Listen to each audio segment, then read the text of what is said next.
there is a known riddle. Is it possible that A will be uncle of B and B will be the uncle of A? You could pause this video and think about it if you haven't heard it already. The answer is yes, indeed such a thing is possible. And if a man and his son will marry a woman and her daughter, but not the older to the older, the younger to the younger, the opposite. Let's say a man marries some woman and his son marries her mother. There's nothing wrong with that, by the way, halachically. One is allowed to marry a mother of one's father's wife. There's no prohibition against it whatsoever. We're talking about people who were unrelated before. This is a man who has a son from some other woman and a woman who has a daughter from some other husband, and now they're divorced, and the man decides to marry the daughter of that woman, and his son decides to marry the mother of that of the other two.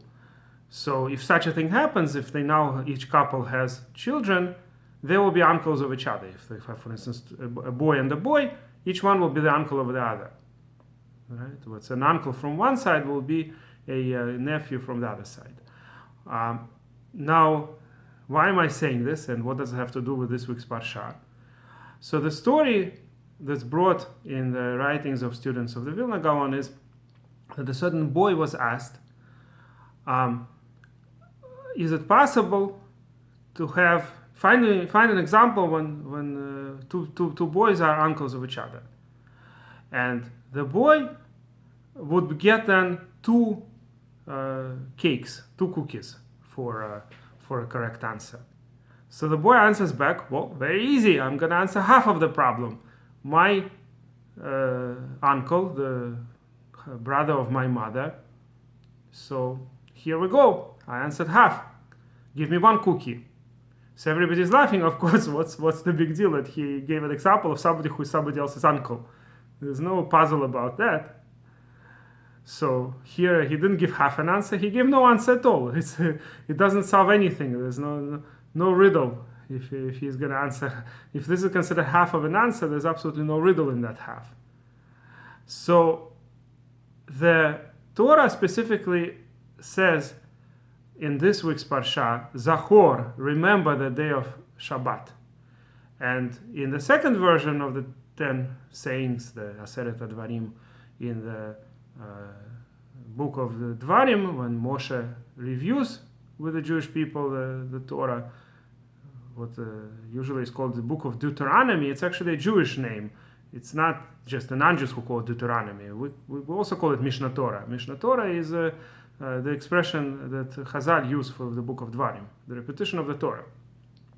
So there it says Shamor, keep the day of Shabbat.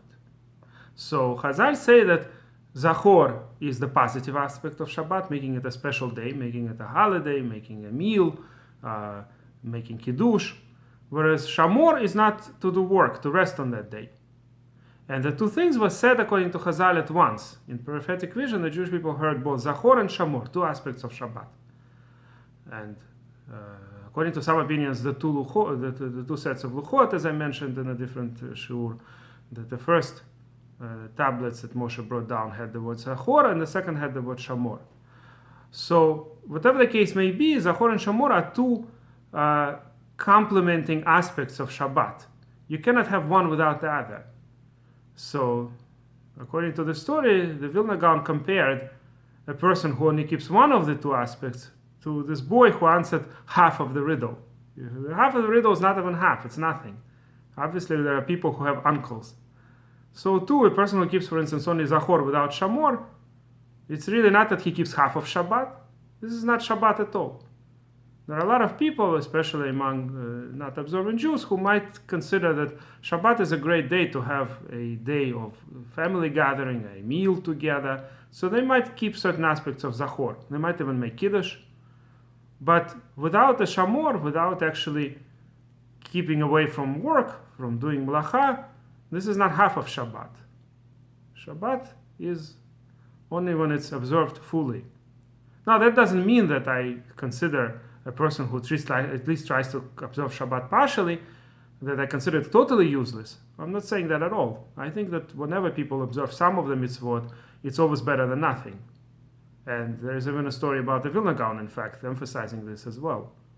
There's a story that once he was in a certain inn, and there was a non-Jew, there was a Jew who converted to Christianity there.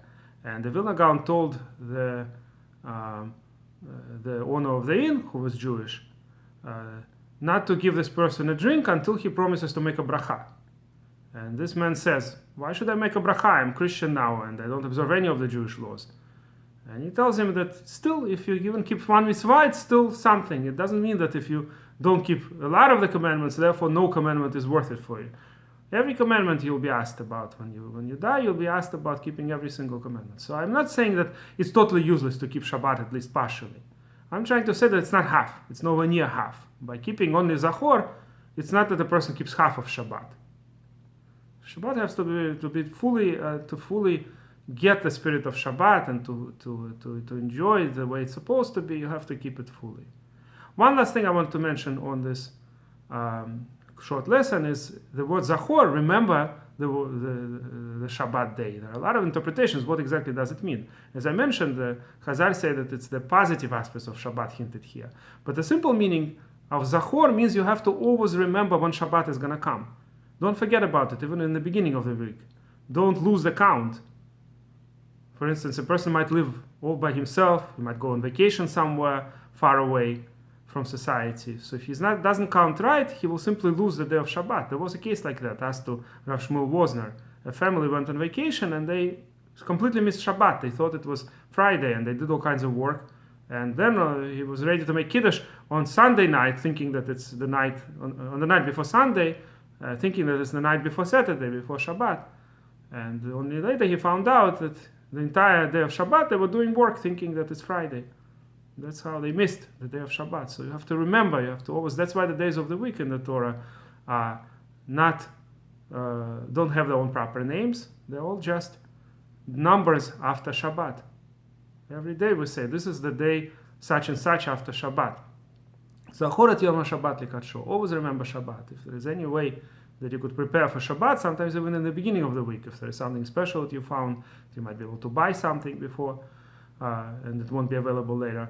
So you already fulfill this way. Zachor et Yom HaShabbat. Remember the Sabbath day. And on this I'll end. If you like this video, please press like.